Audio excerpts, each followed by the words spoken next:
India successfully proving the validity of its nuclear deterrent? Vishnu has the details. Vishnu, why is today such a massive landmark for India? Well, it is actually the culmination of a program which has been under work now for several decades. The ability to fire nuclear-capable ballistic missiles from under the water, in other words, submarine-launched ballistic missiles. What's happened in the last little while is that there's the new government statement which has come out where they've announced that this test has actually taken place. But interestingly, they've not said whether it's the first test of this missile from a submarine. Now, we do know that it's been tested from pontoons in the past, as you can see that file picture over there. But the fact that they've not said that it's the first such launch from a submarine seems to indicate that it's been done from an Indian submarine in the past as well. But on this occasion, they've actually chosen to announce it to the world. The new press release also makes very interesting mention of the fact that a naval team or a naval crew were actually involved in testing this. It was a training test which took place, again to send the message that this is a certain capability we have and we are now announcing it to the world. Very interestingly, in the next couple of days, there's an expectation of another test being conducted over the Bay of Bengal. There is a certain window which the government has announced within which they don't want any aircraft to be flying or any boats to be present. And the chances are that another missile, again launched from a submarine, could be tested. On that occasion, it could be a longer range missile called the K4. And that is the real missile which India wants to get at. A missile with a range at 3,500 kilometers, which can strike China. Thanks, Vishnu, very much. And as we also reported that India is now the 6th country to really have this nuclear capability. Thanks so much, Vishnu, for that update. Meanwhile, the other big headline tonight, well, the Election Commission announced election dates, but for just one state, which is due, Himachal Pradesh, saying that voting for Himachal Pradesh will be on the 12th of November and counting on the 8th of December. However, the big question, when will they announce the Gujarat dates? The fact that Himachal and the voting and counting is a gap of over a month indicates that perhaps Gujarat polling could also be held at in between and then counting on the same day. But the opposition has questioned why the delay in the Gujarat dates, claiming that this is for the government to announce more schemes in Gujarat. The Election Commission has cited a 2017 precedent.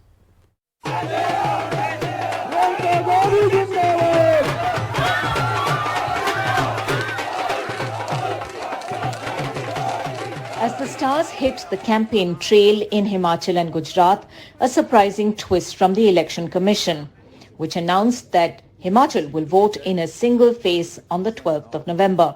Here, the Assembly's tenure ends on the 8th of January.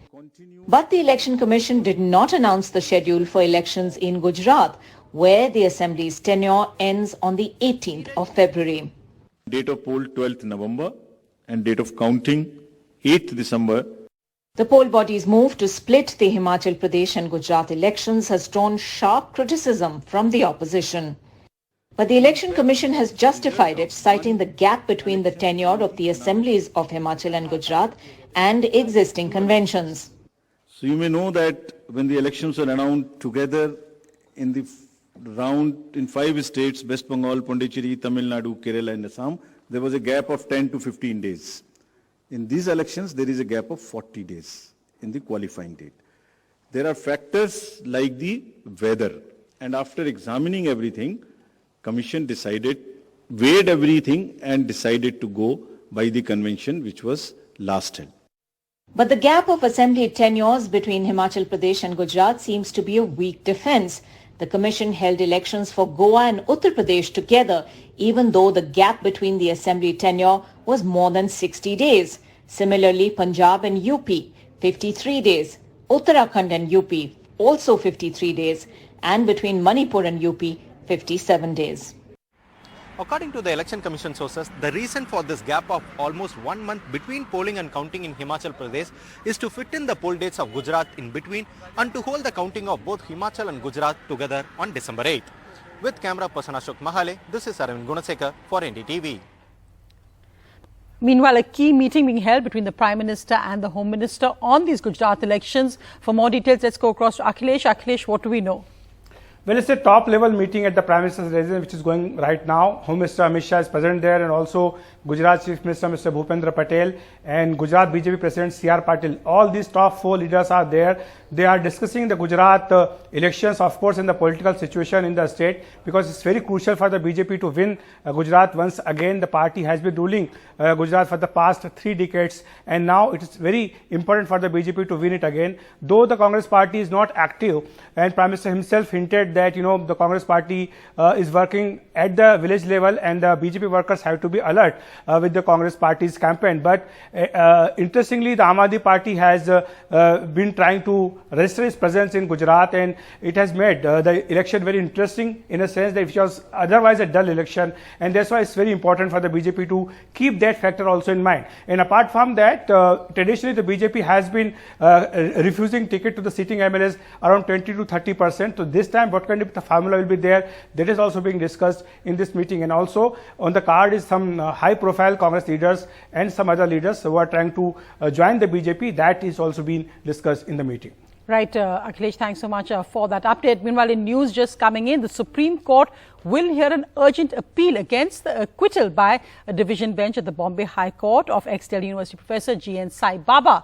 He was acquitted even though he had been convicted by a Sessions Court of life imprisonment, with the Bombay High Court bench saying that there was no evidence to prove the charges against him, which were under the Anti-Terror Act UAPA, which he had been convicted for life. The Solicitor General asked for an urgent hearing. The CJI agreed. The court will now have a special Saturday hearing at 11 a.m. tomorrow to hear the Maharashtra government's appeal against his acquittal.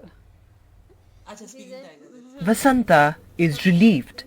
The Bombay High Court has ordered the immediate release from jail of her husband, G.N. Saibaba, a former Delhi University professor who was sentenced to lifetime imprisonment by a Sessions Court in 2017, convicted under the Unlawful Activities Prevention Act or UAPA. ऐसा situation में इनकी तबीयत बहुत खराब हो गई. कभी भी स्टैन स्वामी जैसे खबर कभी सुनना पड़ेगा, ऐसा हम तो हमारा में है. ये इस डर में आप जीते थे? हाँ, इसी दौर में हमें है एक टेंशन. कोई अचानक फोन कॉल आया एडवोकेट से, ये डर रखता है क्या सुनना पड़ेगा. The Nagpur bench of the Bombay High Court declared that the proceedings before the Sessions Court are null and void in the absence of a valid section under UAPA. Under the Unlawful Activities Prevention Act, the government sanction was not sought, and it is on this technical point of a safeguard being denied to the accused that Saibaba and others have been ordered to be released immediately. Out of the 5 others convicted along with Saibaba, 33-year-old Pandu Narote died inside prison in August this year. Professor Saibaba suffers 90% disability and is wheelchair bound. Put in under cell and torture mentally and physically. Recently they put CCTVs in the under cell for harassment, harass him. From lifetime imprisonment to immediate acquittal ordered by the court. Professor G.N. Saibaba's family hopes that this case sets a precedent for all those activists and intellectuals put behind bars for raising their voices. With Uma Sudhir in Hyderabad and camera person Sanjay Kaushik, Vedant for NDTV. 7 years in jail, kept in an under cell, his wife says. The Bombay High Court ordering immediate release, but the Supreme Court now to hear the matter tomorrow morning. We'll keep you updated on that. But meanwhile, news from a Varanasi court which has ruled that there should be no scientific investigation or carbon dating into a structure which one side claims is the Shivling found at the Gyanvapi Mosque. The mosque committee says it's just a fountain. So between this argument, the Varanasi judge has ruled that he will not allow carbon dating because it may harm the Shivling, and saying that any harm to the purported Shivling will hurt religious sentiment. There will be no scientific investigation or carbon dating of this object. Purportedly a Shivling found inside Varanasi's Gyanvapi Mosque complex earlier this year. Varanasi's top judge has ruled. Last month, 4 of the 5 women petitioners, whose main Gyanvapi case filed in 2021 demands year-long access to a shrine for prayers inside the mosque complex, had requested a scientific investigation including carbon dating, to establish the age of the purported Shivling. The women claim that ancient idols of Hindu gods and goddesses are located inside the Gyanvapi mosque complex. Here's why the Varanasi court rejected the carbon dating plea. The court said any harm to the alleged Shivling will be in violation of Supreme Court orders. In its order, the court said that the Supreme Court has asked for the alleged Shivling found at the Gyanvapi mosque complex to be protected. The court said that any harm to the alleged Shivling will also hurt religious sentiments. Crucially, in his order, the district judge said that any permission for a scientific investigation or carbon dating of this object that the Hindu side calls a Shivling will lessen the chances of a legal resolution of the main dispute, which is the petition by the 5 Hindu women asking for year-long access to pray at a shrine located inside the Gyanvapi mosque complex. The Gyanvapi Mosque Committee that had objected to the scientific investigation welcomed the judge's decision, while the lawyers for the petitioners said they would approach a higher court. अभी इस तथ्यों को लाने का कोई प्रश्न ही नहीं उठता और उनकी दरखास्तें भी इमैच्योर थी जब तक कि उसका डिस्पोजल नहीं हो जाता तब तक तो उस पर कोई दरखास्त देने का प्रश्न ही नहीं उठता है पुनः हम लोग सुप्रीम कोर्ट जाएंगे आप इस आदेश के खिलाफ सुप्रीम कोर्ट जाएंगे निश्चित The Gyanvapi Mosque is located in Varanasi, the constituency of Prime Minister Narendra Modi. It was one of the 3 temple mosque rows besides Ayodhya and Mathura, which the BJP raised in the 1980s and 90s, propelling it to power in the later years. In Varanasi with Ajay Singh, Saurabh Shukla and Vineet Kumar, this is Alok Pandey, NDTV. Well, the other big headline is economic. The latest wholesale price inflation numbers are out. And Priyanshi, what do we read from this? Sonia, it is at an 18-month low, and there are many positive factors to look at, but also some negatives. And let's also tell you what this really means for the common person.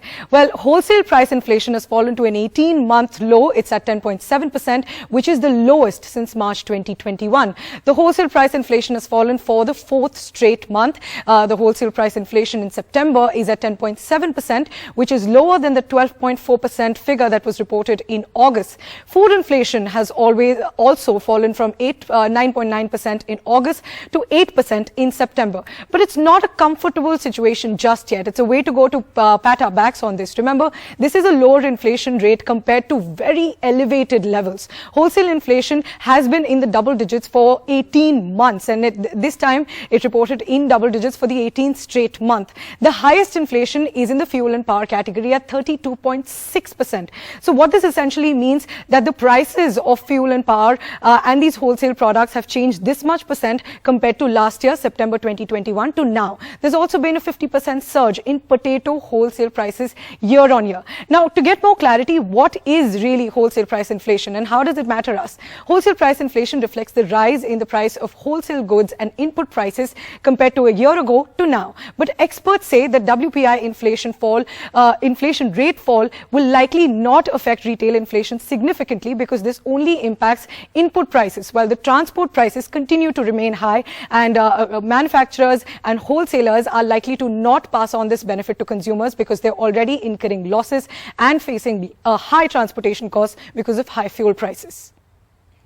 Right, Priyanshi, interestingly, the minutes of the last meeting of the Monetary Policy Committee is out. So it shows that there at least the governor, RBI governor, is determined on one path, but there's some dissenting voices now.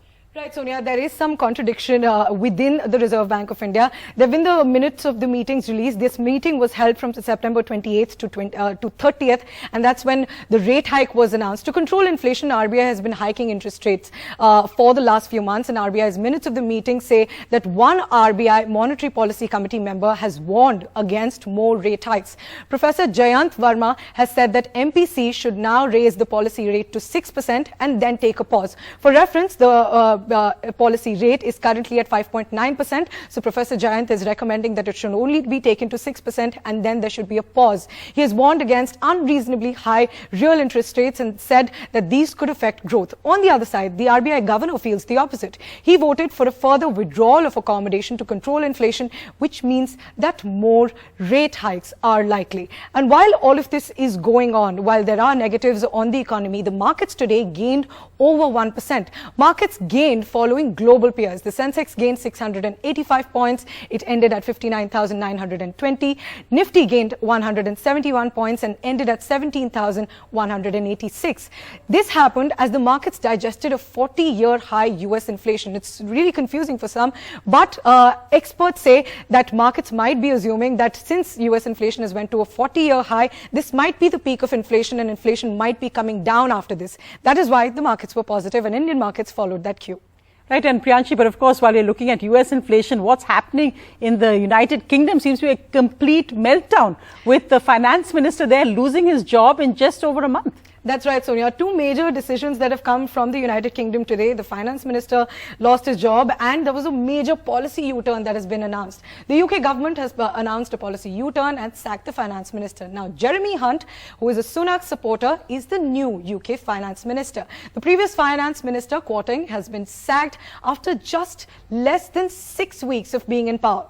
Now, the government has also announced a major policy U-turn. The Truss government has reversed the corporate tax cut decision. They had announced that they will cut corporate tax from 25% to 19%, but now they've said that corporate tax will remain at that level. This is the tax that is charged to big corporates on their profits. Now, why has this decision been reversed? This U-turn comes after global criticism of Liz Truss's economic plan. One such criticism came from one of the highest bodies, the International Monetary Fund, or the IMF. The IMF warned that untargeted tax cuts will increase inflation and inequality in the economy. And they also suggested that the UK government should immediately reconsider these tax cuts. The consequences of this turmoil and these U-turns have been really quick. The pound has crashed over 1% amid these UK government U-turns. But it doesn't really end here. There's a larger question over a threat to the Prime Minister's post as well.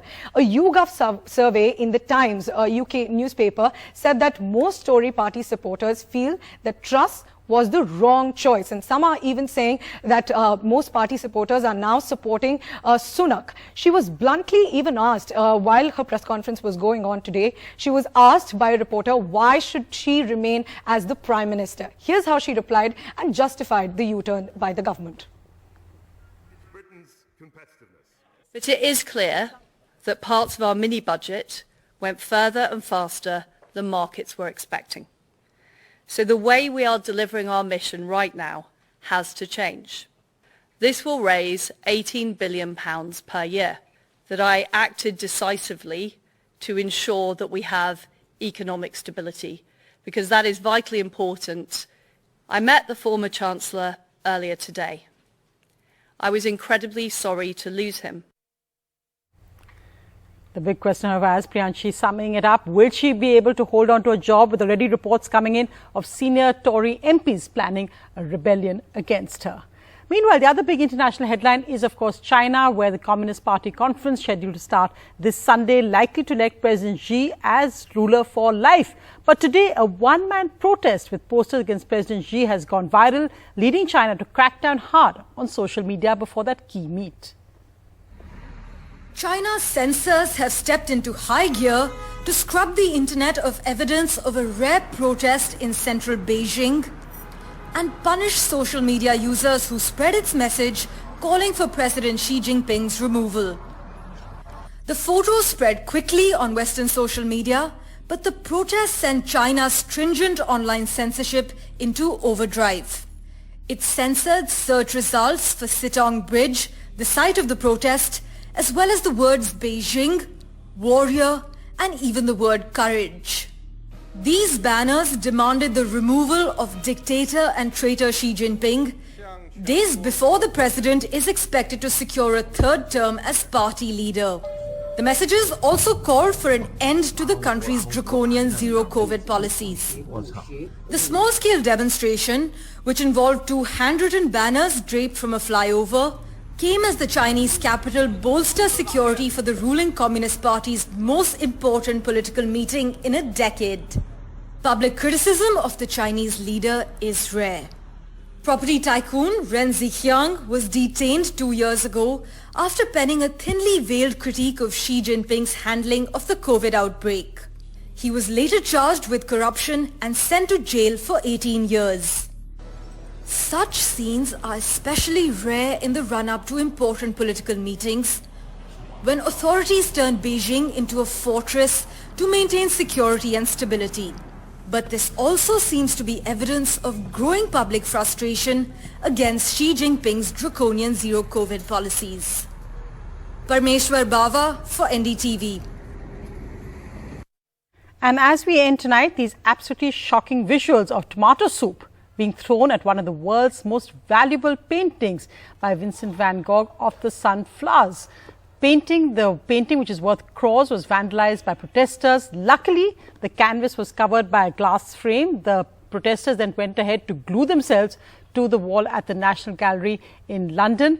They are arguing against oil and gas prices. They're protesting against the new licenses being issued by the UK government to find oil, given the rising oil and gas prices. So there we see it, tomato soup being thrown at one of the world's most valuable paintings. As I said, it's just lucky that it was covered by a glass frame. Otherwise, it's complete and shocking vandalism of one of the world's greatest works of art.